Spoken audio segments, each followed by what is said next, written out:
Hi everyone, welcome back to my channel. Today I'm going to show you how to repair a Samsung Pro Express M3820nd. More specifically, we're going to replace the fusor unit, and not only that, we're going to replace the single rollers inside the fusor unit so that you will know how to repair this printer in the quick but expensive mode, so replace the entire unit, or in the more difficult but way cheaper mode, so just replace the rollers if they are the thing that are damaged. So this video will apply to all those printers that use the same fusor unit, so I will include those models in the video description, so you will have the possibility to see what models this video applies to. So let's get on with the repair. So first thing you have to do is to rotate the printer to the back side, and probably it's a good idea to get something soft on your desk to avoid scratching things up, and remove the duplexer unit. It's way easier to do this repair without the duplexer unit. Then you need to remove the back cover. You need to open the cover, this cover. You need to push on the left on this side, and this will detach from the printer. Okay, so now you need to open the release tension levers on the fusor unit, push on these two sides on this cover, and this will open up.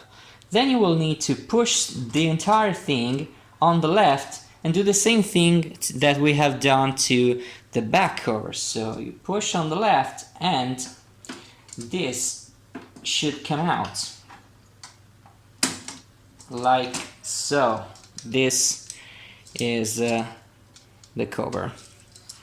So at this point we are pretty much ready to start the removal process on the fusor unit. But before of that, we need to detach a little board, a little plastic clip with a sensor that should be the exit sensor of this printer. So let me show you how to do that.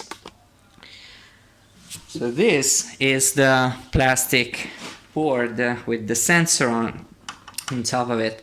So we need to remove these two screws, paying attention removing the screws, because if you don't pay attention and the screwdriver slips, you can actually puncture one of the rollers, and those rollers are very delicate, so need to pay attention to that. Then we need to take this, remove it, and just get this like so. You don't need to remove the entire thing, just like so. It's okay. So at this point we are ready to remove the fusor units, and there are 4 screws that we need to remove. So one is here, one is on the other side, on the upper right side, one is here on the lower right side, and one is way down in here. It's these clips really like to snap back. It's on the back of the fusor unit. I will try to show you the location, and that is the screw right there. So let me remove all the 4 screws.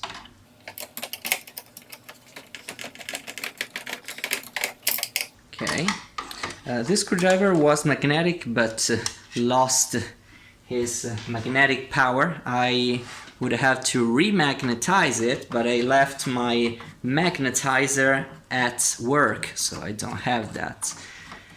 We will have to do this without the magnetic screwdriver for today. So let's remove all these screws without letting them fall down. Okay. We removed all the screws on the fusor unit in just 5 minutes, even less than 5 minutes. So as you can see, at this point it's a very simple thing to do. You can now pull on the entire fuse unit. If the connector is a bit stuck, you can like wiggle this like so. You can just wiggle this. The baby is not mine, fortunately. Yeah, can just remove the fuser unit, and that's it. So if you need to just remove and replace the entire fuser unit, that's it. That's as far you need to go. Just get a new one of these, pop this inside, and get back to the reassembly at the timestamp that I will show you now in the video. Now I would like to point something out. If you don't have any damaged rollers, and chances are you are getting a low temperature error or a fuser unit error of some kind, probably you don't need to disassemble the entire fuser and get to the rollers. The one thing that you have to look up for is the thermistor and the thermofuse. These are the two things that you have to look up if you have problems of errors in the fuser unit. So the one thing that you have to check, the first thing you have to check if you have any fuser unit errors is the thermistor, and it has some wires that are routed inside, and they are very the thermistor is very fragile. So this is the component that senses the change in temperature of the fuser unit.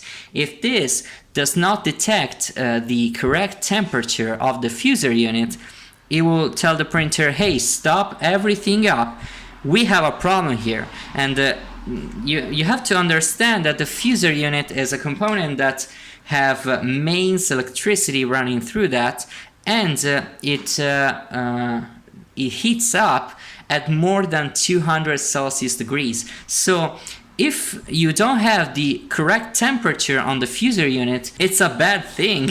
And if you have a higher temperature than the necessary, it could cause fire hazard and some other problems. So the thermistor is a very important part of the fuser unit. And you can see this is a little bit dirty, but it's not dirty on the core of the thermistor, that is this part over here. It's just starting to get dirty with toner, and it's a good thing to clean this, because if it gets dirty, especially on this side, it will not detect properly the temperature of the fuser unit, and so you will have problems reading the correct temperature of the fuser unit. Another thing is the thermofuse, and you can check that with a multimeter usually. You can go do a continuity check on these 2 points, and should have continuity because it's a fuse. So it's a fuse that opens up not by a surge in current, but when it detects that the temperature is too high. There's a security measure device. So you can actually remove this part. Obviously there are some cables in the way, so it's not the easiest thing. In some cases it's better to just remove even some other parts, like the connector.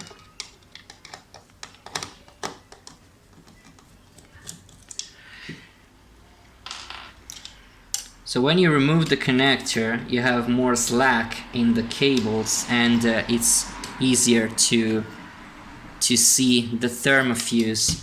And you have to check one thing. This part should be free.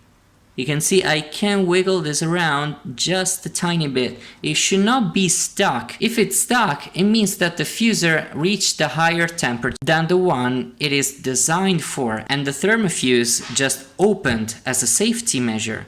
You can reset it sometimes by pushing something onto it or tapping this a bit, and it will get continuity back. But if that happens, I would check some things before replacing the fuse, and that's it. I will definitely consider replacing the entire fuse unit at that point. So at this point, if you want to replace the rollers, you have to remove two clips and two covers, sorry, at each side. This is the left side and this is the right side.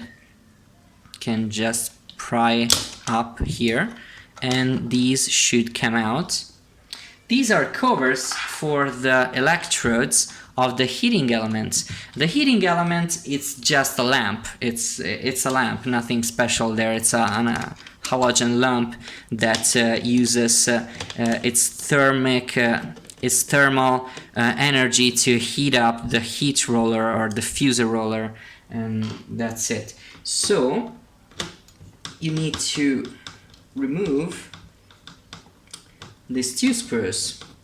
Okay, so now you need to be very careful about this next operation, because we're going to remove these connectors from the heating element. So you need to push on a little clip on the back while pulling on the very strong to remove cable. If it doesn't come out, you can even do something like this, or maybe attempt to do something like this. You just get the screw back, okay, and get a flathead screwdriver like this, can push on the clip and remove the cable. It's way easier to do this when the screw is screwed in, it's not removed. So I will do this on the other side also. I think, yeah, this is stuck as hell, so we'll get the screw back.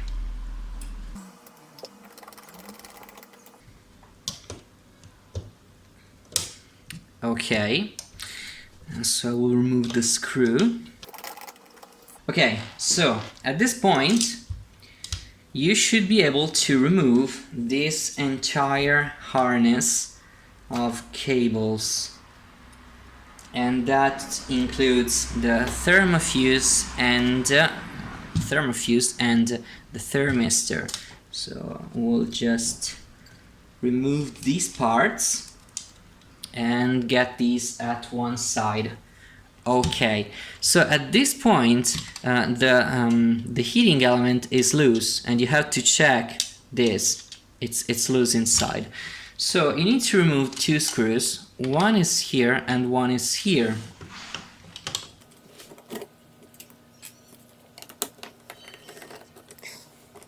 Okay, so now you can actually pull all this part out. This part has the separation claws. These are the separation claws, and are four claws that touch the surface of the fusor roller, and it prevents a sheet of paper to get stuck on the roller and just wrap around the roller. So you need to use your fingernail to just check if there's some toner built up on them, and eventually clean them up. Like so. Okay, so now we can start to remove the roller, and for that we need to remove a clip and then the heating element. Well, actually I should be able to get the heating element out without even removing the gear. Yeah, exactly. That's great. That's a great design, actually. I can remove the heating element. You can see there are two slots in the plastic of the gear, and remove the heating element out of the roller without even removing anything else. Take this at one side and pay attention, because this is a very fragile part. This is very thin glass, and it can break in just moments, instants. It can really break easily. So get this to one side, and we will keep disassembling the fusor units even more. So as you can see on this roller, you can release the tension to move it a little smoother, you can see that there's a clip on this side. You can see here the clip begins, wraps around and ends like here. So we can push the clip out of here, okay, and pay attention not to get it fly across the room, and remove this clip. At this point you have to remove the gear and just pull on this side and the gear will come off. At this point there's a screw over here. This screw prevents the entire roller from coming out, so we need to remove the screw at this side.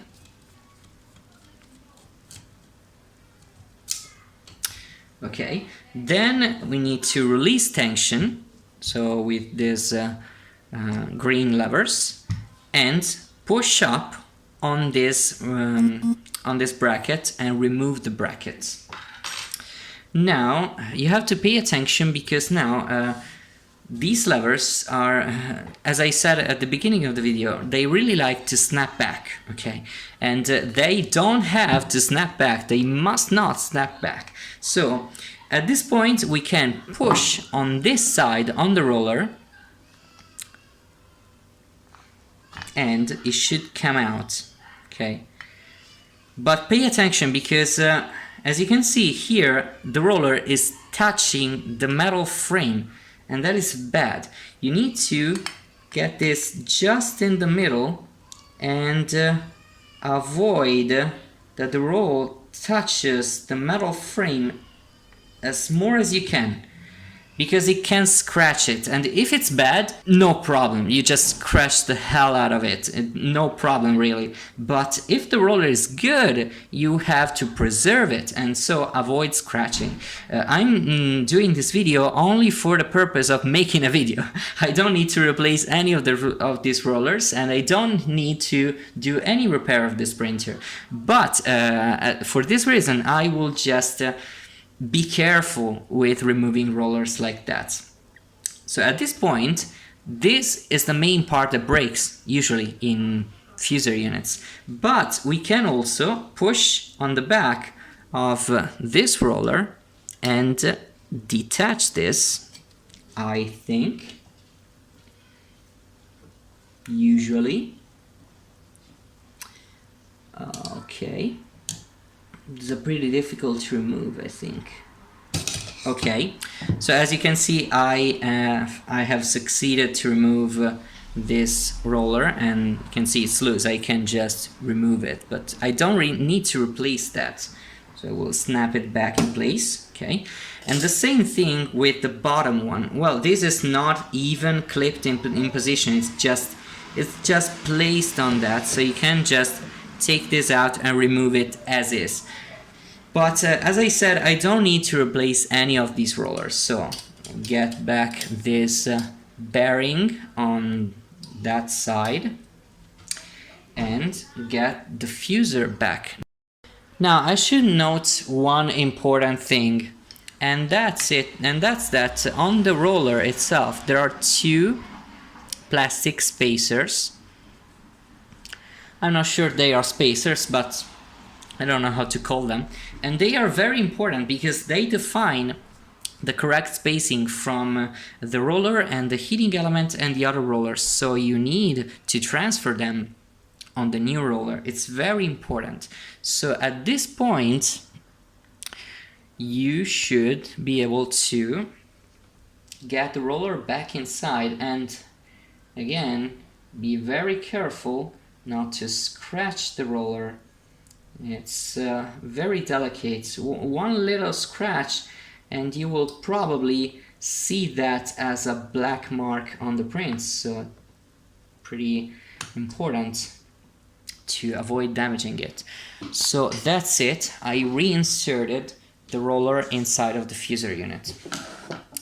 Now you need to get this bracket back on this side of the fusor unit, and as we removed it, we need to get this back. I think it goes this way. Yes, and check if it enters in place on all of the three parts and get the screw inside here. I forgot I don't have a magnetic screwdriver. Okay, so let's get this screw back. Okay, so now we can reinsert the gear. And to insert the gear, you need to pay attention to a little detail in the gear. So you can see a plastic protrusion here and to the other side. Then you can see a cutout here, and it needs to line up with these and these. So just need to get this inside here and align it, and you can see it enters in position. Now you need to get this clip back on the gear, and it's not the easiest thing to do. I mean, these clips really like to fly across the room, but it's doable. I mean, can do it. Okay. Let's see. Okay, clipped in place. You can see the gear, it's locked now. So at this point you need to get the heating element back inside, and the heating element has a taller side and a smaller side, and you have to get it back inside on the smaller side. You need to line up with the two openings on the gear and get this till the end. And you can see now it doesn't go down, and you don't have to force it. You must not force it because, as I said, it's pretty fragile. So you have to manipulate this around, and at the other side use your finger to pick this up, and yeah, now it's inserted. Okay, so at this point need to get this plastic part back on the fusor unit, and you have to pay attention because these separation claws really like to bite into the rollers, so you have to slowly and carefully place it, and absolutely do not force it. So you just want to place it down and let it go into position like so. Okay, so at this point what you want to do is get these two screws and just maybe do half a turn or a full turn. So you don't want to screw them totally and tighten them up, and just need to place them onto this. And there's a reason for that. The reason is that the heating element could not be in the correct position, and it's not. So you can see if I screw this, I won't be able to move the heating element because it's stuck. So I need to get this like so and pull up on here, and at the same time manipulate the heating element and rotate this until it falls into position like so. Now that the heating element is correctly aligned, we can rotate this to the top again and tighten the screws. Now we can tighten the screws.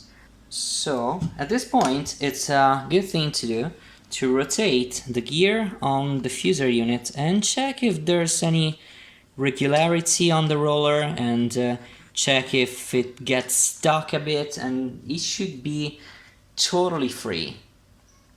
So at this point we can actually reconnect the heating element with its screws, and you need to use these screws for that. They are self-tapping screws. They are silver color. They are not the black ones. The black ones really need to go on the other side, on the top, and I will show you just in a bit why. Please, before screwing the heating element down, check if the plastic protrusions are in the correct position and if the heating element is in the correct position before screwing the screws completely in the threads. And it seems like this is the case, so we can proceed. Okay, and the heating element is fixed. Now we can, just for commodity, I think, release tension. Well, apply tension, release the levers, just to work a bit safer. And we need to get this harness of cables back on the fusor unit.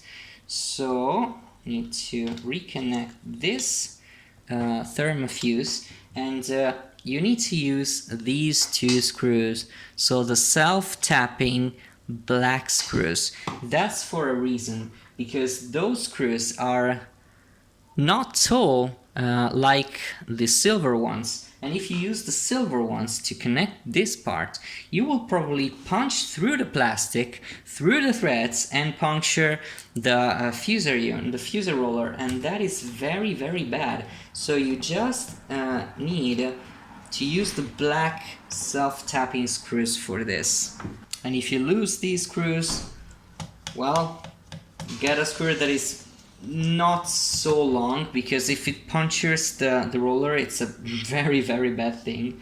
So we can now route the cable on this side and on this side and connect to the heating element by pushing on it, and it should click into position. Then we need to reconnect, route this cable just a tiny bit, and route these yellow wires for the thermistor, just like that. Don't need to route it completely, just for just to insert the connector in place. Okay, and then use some silver self-tapping screws to get the connector in place. Okay, at this point we need to get this thermistor back inside of fusor units, and I can see this very dark area, and I cannot do anything about it because yeah, it's pretty dark. You need to check that this part is flat. You can see it's flat. If you want, you can push just a tiny bit forward, but not on the back, because if it's on the back, it doesn't get contact to the fuse roller, and it's a bad thing because it cannot detect the correct temperature. Okay, so get the thermistor inside here,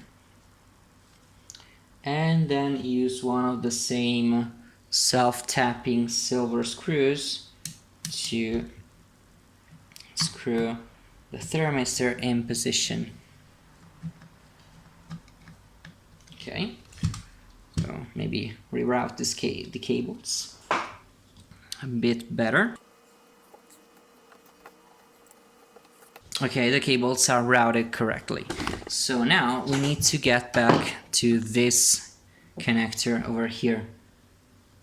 So you need to route the cable, as always, down here, down to this clip, and insert the cable into the heating element electrode until the end.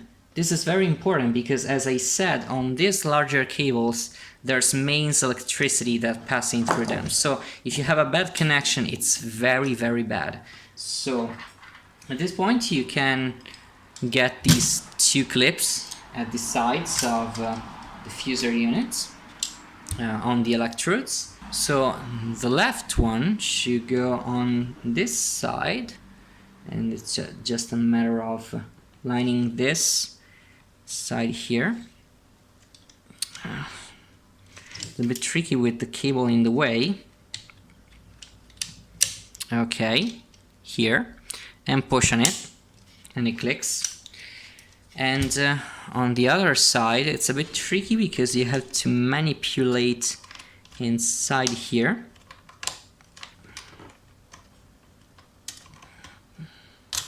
Okay, once you have it's on, you need to get this clipped on here before, and then push on this side, and it clips in position. So now the fusor unit is completely installed and it's prepared to get back inside of the printer and installed into the printer. So let's get the printer back, and I will show you how to reassemble the fusor unit inside of the printer. Okay, the reassembly, obviously it's the opposite of the disassembly, and you have to do the same operations in reverse.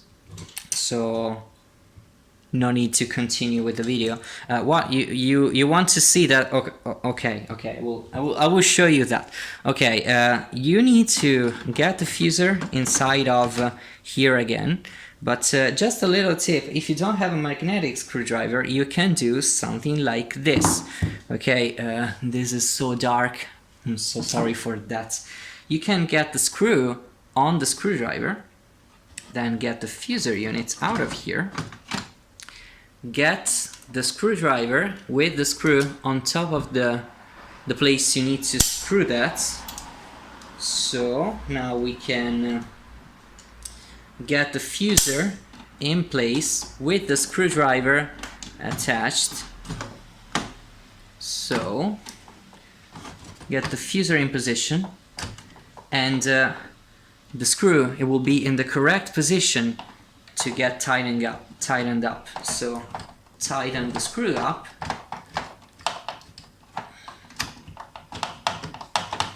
and the screw is in the correct place. This is just a little tip if you don't have a magnetic head screwdriver. So the other one goes on here. I'm using another phone because this phone, actually the flash doesn't work. That's so bad. And then the other screws goes on here. And then the last screw of the fusor unit goes on here. Okay, so we reassembled the fuse unit, and the last thing we need to screw in place is this sensor with the plastic piece. So you need to get the last two screws on top of here, and if you have done everything correctly, they should be these screws here. So they are not self-tapping, they are very little screws, and they need to go in those two places. Okay, so now we need to reconnect this black rear cover with these exit rollers. You need to have the release levers actuated, so you have to release tension, and you need to line up these plastic part on this hole and this on that hole. We will start from this, so get this on top of the levers and line it up with the lower part. Okay, lined up with the hole. Push on the left side and get this in position. So you can clip it in position like so. Then we need to get the back cover, and these are the two mounting points. So I will just get this here. Oh, you just need to reapply tension to the fusor.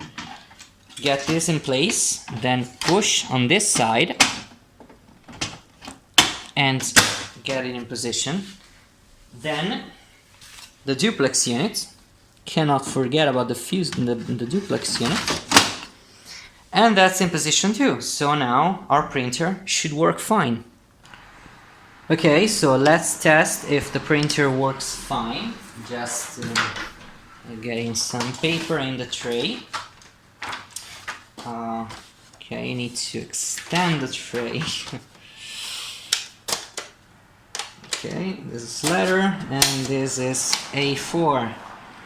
We're using A4 paper here. Get the tray back in the printer and connect the power cord. And it's on the other side, of course. Power switch. Okay, so the printer is starting up, as you can see. System initialize. And it should get to the ready state.